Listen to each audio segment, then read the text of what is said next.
Good morning friends, welcome to my channel Anokhi Mohabbat. और आप देख रहे हैं एक न्यू लव स्टोरी जिसका नाम है लव विथ सोल। वो स्टोरी है जो आपको सच्ची मोहब्बत का आगाज़ कराएगी।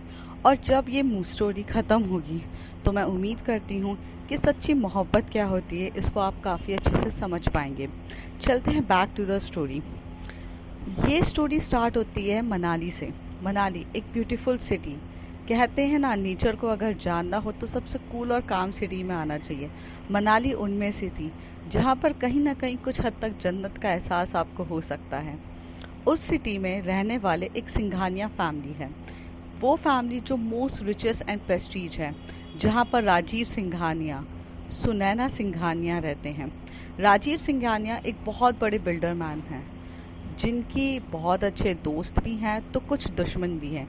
इसलिए उनकी पूरी जो फैमिली रहती है वो बॉडीगार्ड्स के इर्द गिर्द रहती है। राजीव सिंघानिया अपनी फैमिली को लेके बहुत ज़्यादा प्रोटेक्टिव और पजेसिव हैं।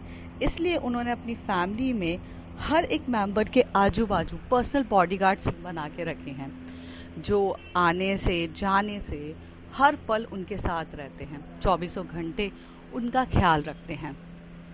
तो उस राजीव सिंघानिया की फैमिली में सुनैना सिंघानिया जो उनकी वाइफ हैं, एक हैं कुणाल सिंघानिया जो उनके बड़े बेटे हैं, और एक छोटी सी बेटी है 14 साल की जिसका नाम रूहानिका है। रूहानिका सिंघानिया।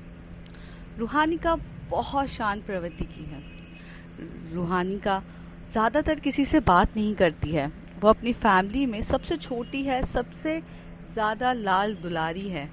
पर इतनी ज़्यादा लाल दुलारी होने के बाद भी उसे जो पर्सनल स्पेस चाहिए रहता है, जो पर्सनल अपना अफेक्शन चाहिए रहता है, जो अपने माँ बाप से प्यार चाहिए रहता है, अपने बड़े भैया का जो पैम्पर नेचर चाहिए रहता है, वो कभी रूहानिका को मिला नहीं।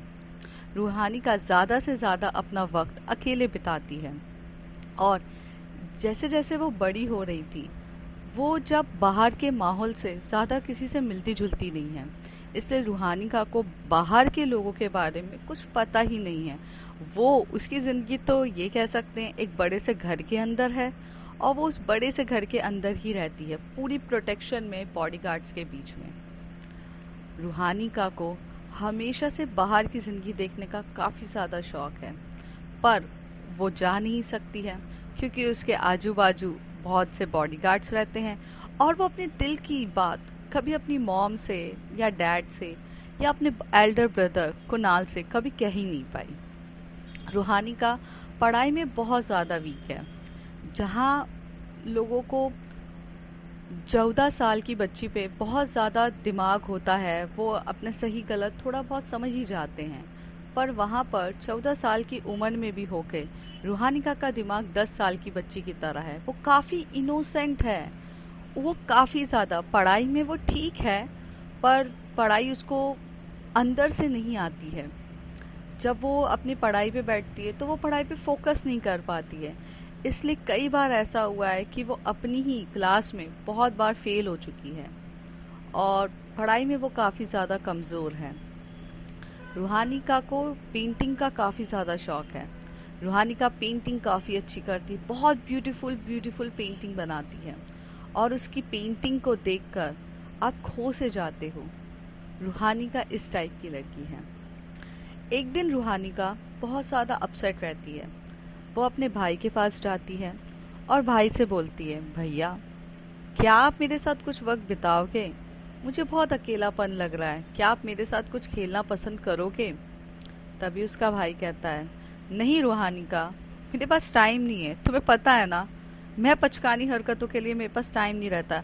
और तुम्हें खेलना भी है तो तुम जाओ ना, तुम्हारे लिए इतना अच्छा पियानो दिया है, गिटार दिया है, तुम्हारे लिए सब कुछ ला के चीज़ें दी हैं, तुम्हें जिससे खेलना है खेलो, तुम्हें जो करना है करो, तुम हर वक्त मेरे पास ही क्यों आ जाती हो? तभी रूहानिका अपनी नसें झुकाते हुए अपने भाई से कहती है, भैया वो सब तो आर्टिफिशियल चीज़ें हैं ना, मैं उनके साथ बातें नहीं कर सकती हूँ, ना उनके साथ अपने इमोशंस एक्सप्रेस कर सकती हूँ। मुझे बात करने वाला कोई इंसान चाहिए तो वो तो आप ही हो ना, और इस घर में मैं और किससे बात करूं? क्या भैया आप थोड़ा सा भी समय मेरे को नहीं दे सकते? तभी कुणाल अपनी सीट से खड़े होकर बोलता है, नहीं रूहानिका, मेरे पास टाइम नहीं है। तुम्हें पता है ना, मैं अपने एक प्रोजेक्ट पे बहुत ज़रूरी काम कर रहा हूँ और ये प्रोजेक्ट मेरे लिए बहुत इम्पोर्टेंट है। अगर मैंने आज इसको ये कंप्लीट नहीं किया तो कल स्कूल में मैं हार जाऊंगा, और तुम्हें हारना पसंद है क्योंकि तुम एक ही क्लास में बहुत बार फेल हो चुकी हो। पर मुझे पसंद नहीं है, मैं टॉपर हूँ और टॉपर था और हमेशा से टॉपर रहूंगा। इसलिए मेरे पास टाइम नहीं है। और तुम ये जो फालतू चीज़ों पे अपना समय बिताती हो, अगर थोड़ा सा समय अगर अपनी पढ़ाई में भी देती तो काश कुछ चीज़ें अलग होती और तुम भी मेरी तरह एक अच्छी स्टूडेंट कहलाती। पर फिलहाल वो सब छोड़ो, मुझे इस बारे में बात नहीं करनी है। मुझे जाने दो, मुझे अपना प्रोजेक्ट कंप्लीट करना है। पर भैया मेरी बात तो सुनिए, रूहानिका बोलती है। तभी उसके भैया बोलते हैं, नहीं रूहानिका जाओ, मुझे गेट लॉक करना है। और कुणाल अपनी बहन को, छोटी सी बहन जो 14 साल की है, उसे बाहर भेज देता है। कुणाल ज़्यादा बड़ा नहीं रहता, कुणाल भी सिर्फ 3 साल रूहानिका से बड़ा रहता है। मतलब वो अभी 17 ईयर्स का रहता है और इस 17 ईयर्स में वो अपना 11th पढ़ रहा रहता है और इसलिए वो बहुत ज़्यादा सीरियस रहता है अपनी स्टडीज़ को लेके। आखिर वो केमिस्ट्री का एक प्रोजेक्ट तैयार कर रहा था जिसमें उसका अगर इधर से उधर कोई भी केमिकल होता तो वो ब्लास्ट होने के भी चांसेस थे और उसका रिजल्ट भी खराब हो सकता था। इसलिए उसने अपनी बहन को इम्पोर्टेंस देना नहीं समझा। रूहानिका बहुत अपसेट हो जाती है। फिर यहाँ से रूहानिका अपनी मॉम के पास जाती है। जैसे ही वो अपनी मॉम के पास जाती है, उसकी मॉम कहती है कि क्या हुआ है। तो कहती है, मॉम मुझे मुझे कोई भी समय नहीं देता है, भैया भी मेरे साथ बात नहीं करते हैं। भैया को मैंने कितनी बार बोला है कि थोड़ा सा समय तो मुझे दे दिया करिए, पर भैया सुनते तक नहीं है। भैया को तो बस अपनी ही चीज़ें दिखती हैं, भैया मेरी बात भी नहीं सुनते हैं। तभी रूहानिका की मॉम कहती हैं, रूहानिका अब तुम बड़ी हो गई हो, तुम कितनी ज़्यादा शिकायतें करोगी। जैसे जैसे बड़ा होता है इंसान थोड़ा बिजी हो जाता है, तुम भी हो जाओगी। पर इस तरीके से तुम कैसे, छोटी छोटी बात के लिए भी तुम ऐसे कर रही हो, ये तो बहुत गलत है ना। फिलहाल तुम्हें क्या चाहिए ये बताओ, मैं थोड़ी बिजी हूँ, तुम्हें पता है ना तुम्हारे पापा की क्लाइंट्स के साथ मुझे बात करने जाना है। बताओ तुम्हारी क्या हेल्प कर सकती हूँ मैं। तो कहती, मॉम आप मेरे साथ थोड़ा सा टाइम बिताएंगी, मुझे आपके साथ बहुत सारी बातें करनी है। नहीं रूहानिका, मेरे पास सच्ची में टाइम नहीं है, अगर होता तो मैं तुम्हारे साथ बिताती। तुम एक काम क्यों नहीं करती हो, तुम बाहर जाकर खेल लो गार्डन में। तभी रूहानिका कहती है, मॉम गार्डन में सिर्फ मैं ही रहूंगी, मेरे साथ खेलने वाला कोई भी नहीं है, आप थोड़ा समझो ना। रूहानिका, मैं समझती हूँ, पर बेटा क्या है। अच्छा मैं बॉडीगार्ड्स को कहती हूँ कि वो तुम्हें बाहर लेकर जाए, और बाहर तुम्हें जिसके साथ जैसे बात करनी है, जिसके साथ खेलना है वो खेल लो, चलेगा क्या। रूहानिका कहती है, नहीं मॉम, मुझे कुछ वक्त आप लोगों के साथ बिताना था, पर कोई नहीं। ये सुनकर रूहानिका अपने ही रूम पर आ जाती है और जैसे ही वो अपने रूम पर आती है वो बहुत अपसेट सी बैठ जाती है। वो काफ़ी ज़्यादा उस दिन रोती है। रूहानिका को ऐसा लगता है कि उसकी फैमिली में सब कुछ है, पैसा है, पावर है, हर चीज़ है, पर बस मॉम डैड के पास समय नहीं है। भाई है जो हर चीज़ में साथ देने वालों में से सुन बोलता है, लेकिन टाइम नहीं देता है। रूहानिका उस दिन काफ़ी अपसेट रहती है और एक वो ड्राइंग बनाती है। उसे पेंटिंग का शौक रहता है तो वो पेंटिंग करती है जिसमें वो अपनी फैमिली का तो पूरा जिक्र करती है, पर उस फैमिली में वहाँ से वो अपने आप को कट ऑफ फील करती है। मतलब एक घर बनाती है जिसमें वो अपनी मॉम का बताती है, अपने पापा का बनाती है और उसमें कुणाल का बनाती है, और कुछ को थोड़े से दूर में वो वहाँ पर दिखाती है कि वो खड़ी है रूहानिका। उसे कहीं ना कहीं इस पूरे घर में वैक्यूम फील होता था, इमोशनली वैक्यूम, जो कोई भी उसका फुलफिल नहीं कर पा रहा था। उसे बहुत अकेलापन लगता है। काफ़ी टाइम तक तो वो यही सोचती रहती है कि कैसी फैमिली है जहाँ पर सब कुछ होने के बाद भी। नेक्स्ट डे रूहानिका अपने स्कूल जाती है। जब वो स्कूल जाती है तो वहाँ पे स्कूल में उसके कुछ फ्रेंड्स रहते हैं। रूहानिका की एक फ्रेंड रहती है जिसका नाम रहता है जास्मिन। जो जास्मिन रहती है वो रूहानिका के पास आकर बैठती है। जास्मिन और रूहानिका दोनों लगभग एक जैसे ही थे, थोड़े पढ़ाई में कमज़ोर थे, ज़्यादा पढ़ने का शौक नहीं था, एक दूसरे से ज़्यादा बात भी नहीं करते थे, किसी से बात करना नहीं, दोनों एक दूसरे के साथ बैठते थे और इधर करते थे, एक दूसरे के साथ पढ़ाई में ध्यान देने की कोशिश करते थे, जो उन लोगों से होता तो था नहीं।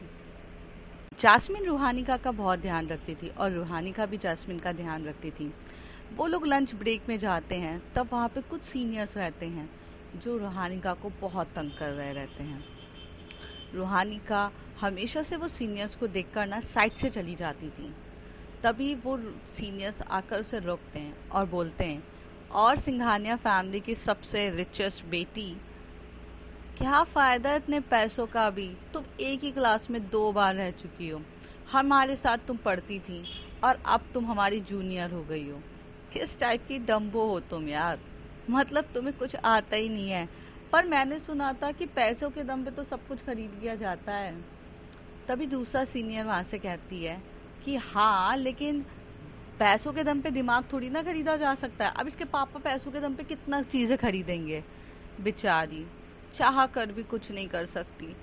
हाँ, बस एक टाइम आएगा जहाँ बड़ी हो जाएगी, इसका खुद का तो वजूद कुछ रहेगा नहीं, बस अपने पापा के दम पर पढ़ेगी बढ़ेगी और फिर किसी रिचेस्ट पर्सन से शादी करके उसके घर की बहू बन जाएगी, यही रहेगा।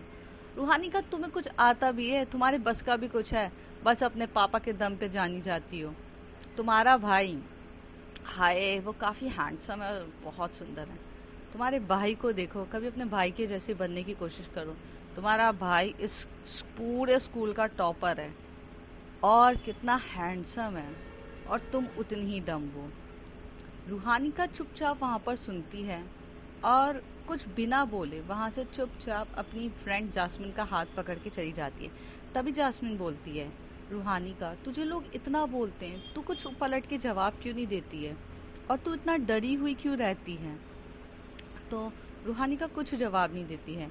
रूहानी का अपना अपना ज़्यादा से ज़्यादा वक्त नहीं बिताना चाहती किसी के साथ, वो बहुत ज़्यादा रोती है और फिर स्कूल एंड हो जाता है और वो वहाँ से चली जाती है। जब वो वहाँ से जा रही रहती है तो वहाँ पे बॉडीगार्ड भैया रहते हैं, वो आते हैं और बोलते हैं, रूहानिका बीबी आप बैठिए। तब रूहानिका बोलती है, काका मुझे नहीं जाना है, मुझे घर नहीं जाना है, मेरा मन नहीं है घर जाने का। तभी वो बोलते हैं, बेटा अगर आपको घर नहीं जाना है तो कहाँ जाना है, आपको तो पता है हमें तो इंस्ट्रक्शन ही मिले हैं कि आपको घर लेकर जाने का। ऐसा ही रहा तो बेटा मैं कहाँ लेकर जाऊँ। काका मुझे ना घर में घुटन सी महसूस होती है, स्कूल में घुटन सी महसूस होती है, मुझे एक ऐसी जगह लेकर चलोगे आप जहाँ पर काफ़ी ठंडी हवाएं हों, जहाँ मुझे थोड़ा सा सुकून मिले, जहाँ मैं अकेले रहकर भी खुश रहूँ, कोई ऐसी जगह है। तभी बॉडीगार्ड भैया, मतलब जो काका रहते हैं उसके, वो बोलते हैं, हाँ बेटा पर वहाँ पर तो आम लोग जाते हैं, आप जैसे लोग। काका आम गरीब अमीर ये सब मत करिए, प्लीज़ मुझे ले चलिए। तो जो काका रहते हैं वो वहाँ पर उसे लेकर जाते हैं, एक छोटा सा पार्क रहता है, उस पार्क में वहाँ पर लेकर जाते हैं। वहाँ पर रूहानी का, जब वो उस पार्क में इतने सारे बच्चों को खेलते हुए देखती है तो उसे काफ़ी ज़्यादा अच्छा लगता है और वो देखकर सोचती है, वाओ ये कौन सी प्लेस है काका, आप कभी मुझे लेकर नहीं आए। तो काका बोलते हैं, बेटा ये आप लोगों के लिए नहीं है, यहाँ तो मिडिल क्लास फैमिली के लोग आते हैं और थोड़े हम जैसे लोगों के बच्चे पढ़ खेलते हैं यहाँ पर। क्या काका आप भी ऐसी बात कर रहे हो, ऐसा तो ना करिए। तो कहते, बेटा मैं क्या ही बोलूँ, पर आप ज़्यादा देर यहाँ मत रुकिएगा, किसी को पता चलेगा तो मेरी नौकरी खतरे में आ जाएगी।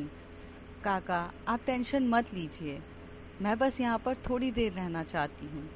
तो जैसी रूहानिका वहाँ पर जाती है और एक बैठती है और वहाँ पर वो बैठ के देख रही रहती है बच्चों को खेलते। एक छोटा सा बच्चा अपनी छोटी सी बॉल के साथ खेल रहा रहता है और वो रूहानिका के पैर के पास आती है। रूहानिका भी उसे थोड़ा सा पैर से मारती है, वो बॉल आगे जाती है। वहाँ पर वो एक लड़की को देखती है, जो लड़की उसको बहुत प्यार से देख रही रहती है। रूहानिका पहले ऐसे देखती है तो वो इतनी इतनी ज़्यादा सफ़ेद टाइप की एकदम ब्यूटीफुल प्रिंसेस, ऐसा लगता है ना कि खूबसूरत की जन्नत वाली, मतलब एक अप्सरा बोला जाए या फिर एंजल बोला जाए, जो आसमान से धरती पे उतर आई है। इतनी खूबसूरत सी एक लड़की दिखती रहती है जिसने एक लॉन्ग लॉन्ग फ्रॉक टाइप का पहना हुआ रहता है, जो बहुत काफ़ी ब्यूटीफुल सी रहती है। वो वहाँ पर खड़ी हुई रहती है, एक पेड़ के पास अपना सर टिकाए हुए रूहानिका को देख रही रहती है। रूहानिका की एक दो बार नज़र जाती है उसकी तरफ, फिर रूहानिका अपनी नज़र चुराते हुए इधर उधर देखने लगती है, फिर वो बच्चों की तरफ देखती है। तब तब वो एकदम से रूहानिका जब उस पेड़ की तरफ देखती है, वो लड़की वहां से गायब हो चुकी रहती है। रूहानिका को एक अजीब सा महसूस होता है उस लड़की को देखकर। एक ऐसा लगता है कि कोई अपना सा इंसान उसे देख रहा था, कोई अपना सा इंसान उसके आजू बाजू खड़ा था। उसे वो वाली वाइब्स आने लगती हैं। थोड़ी देर में जो रूहानिका रहती है वो बच्चों के साथ खेलने की कोशिश कर रही रहती है, लेकिन बच्चे उसका मजाक उड़ाने लगते हैं। बच्चे उसे कहते हैं कि क्या दीदी, आप इतनी बड़ी हो गई हो और आपको एक बॉल तक फेंकना नहीं आता है, रहने दीजिए, आप बॉल तो ढंग से फेंक ही नहीं पा रहे हो, कहाँ फेंक रहे हो। और सबके सब उस पर हंसने हुए लगते हैं, बहुत ज़्यादा हंसने लगते हैं और उसका मजाक उड़ाने लगते हैं। रूहानिका अपने स्कूल, अपने टीचर और अपनी फैमिली से दूर होकर वो सिर्फ यहाँ पर थोड़े समय के लिए हंसने खिलखिलाने आई थी। पर जब ये सब होता हुआ देखती है तो उसको बहुत ज़्यादा बुरा सा लगने लगता है और उसे बिल्कुल भी अच्छा नहीं लगता है।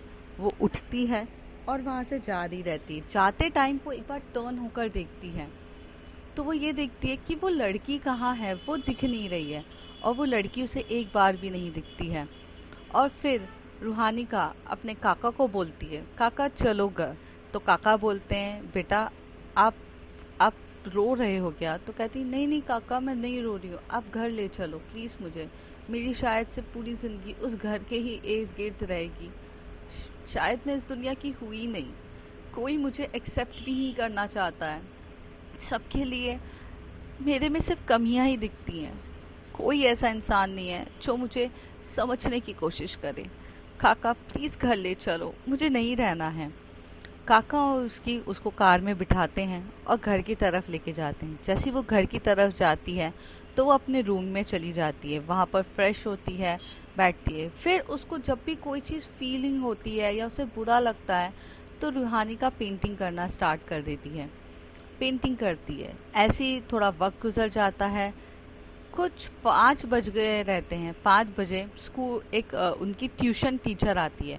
ट्यूशन टीचर आती है तो रूहानिका ट्यूशन टीचर के साथ बैठती है पढ़ने के लिए। जो ट्यूशन टीचर रहता है वो काफ़ी ज़्यादा स्ट्रिक्ट रहता है, जो रूहानिका को बहुत ज़्यादा डांटता है, बहुत ज़्यादा मारता है। वो अपने जो स्केल रहता है उससे ना रूहानिका के हाथ पे बहुत बार मारता भी था, क्योंकि रूहानिका पढ़ाई में थोड़ी सी वीक थी और वो उतने अच्छे से रिजल्ट नहीं ला पाती थी। हर बार वो कभी ना कभी फेल हो जाती थी या कुछ ऐसी चीज़ थी। अब सिंघानिया फैमिली की बेटी थी वो, तो प्रेस्टीज रेपुटेशंस के जोरों पे उसे बहुत ज़्यादा किया था। रूहानिका बार बार अपने टीचर को कहती थी कि सर मुझे मत मारो, मुझे मत मारो, मुझे पेन हो रहा है, सर मैं ट्राई कर रही हूँ, मैं पढ़ने की कोशिश कर रही हूँ। लेकिन वो सर जो थे वो रूहानिका की एक नहीं सुनते और उसे मारे ही जा रहे थे। उसके हाथों पे ना बहुत ज़्यादा मार्क्स लगे ही जा रहा था। रूहानिका बहुत बोलती है कि प्लीज़ मुझे समझने की कोशिश करो सर, मैं ट्राई कर रही हूँ। जब पढ़ाने के बाद 1 या 1.5 घंटे पढ़ाने के बाद जब वो सर चला जाते हैं, रूहानिका बहुत रोती है और काफ़ी ज़्यादा रोते हुए वो अंदर चली जाती है अपने रूम पर। वो अपने हाथ की तरफ देखती है तो उसे हाथ में बहुत लाल लाल हो चुका रहता था। इतना लाल हो चुका था कि अगर वो किसी भी चीज़ को टच करे तो वो पकड़ भी नहीं पा रही थी। बहुत ज़्यादा अपसेट थी, डीपली अंदर से वो टूट सी गई थी। तभी वहाँ से रूहानिका उतरती है और वो बाहर की तरफ जाती है, वो गार्डन एरिया की तरफ वहाँ पर जाती है। गार्डन एरिया में भी उसका मन नहीं लग रहा था, पर घर के बाहर एक छोटा सा पार्क था जो पब्लिक पार्क बोलते हैं, और उसे वो पब्लिक पार्क अच्छा दिख रहा था। तो रूहानी का वहाँ से भागते हुए बिना किसी को बताए, ना बॉडीगार्ड के साथ ना कुछ करके, वो चुपचाप वहाँ से चली जाती है और उस पार्क में जाकर बैठ जाती है।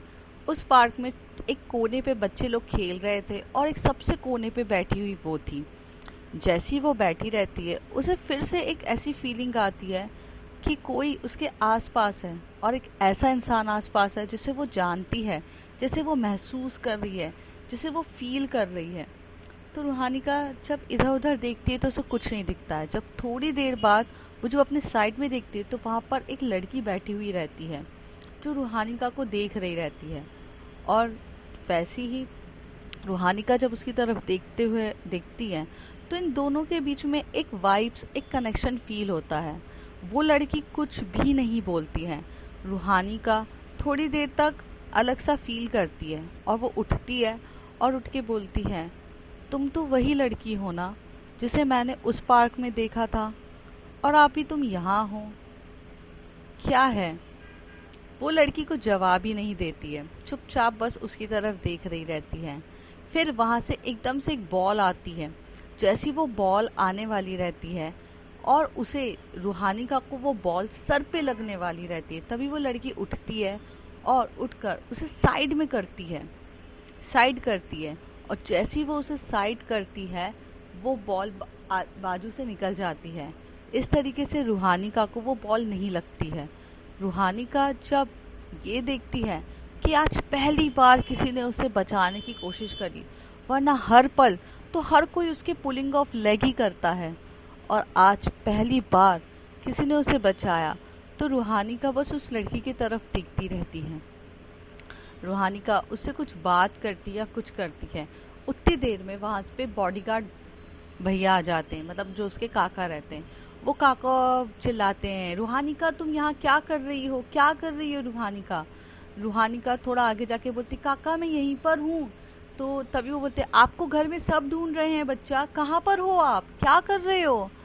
वो जैसी टर्न होके उस लड़की को थैंक यू बोलने की भी कोशिश करती है, वो लड़की वहां से जा चुकी रहती है और वो जा रही रहती है, और रूहानिका उस लड़की को जाते हुए देखती रहती है। फिर रूहानिका कुछ पूछती या कुछ करती, उतना समय नहीं था। वहां से काका आते हैं और उसे लेकर चले जाते हैं। तो अब जानेंगे अगले कुछ एपिसोड्स में कि वो कौन रहती है और वो लड़की है भी कौन, और क्या है कनेक्शन इन दोनों का, कि उसके पास आते से ही उसे अपनापन महसूस होता है। जानेंगे अगले कुछ एपिसोड्स में। तब तक के लिए bye bye, take care. If you like my story, like share and subscribe.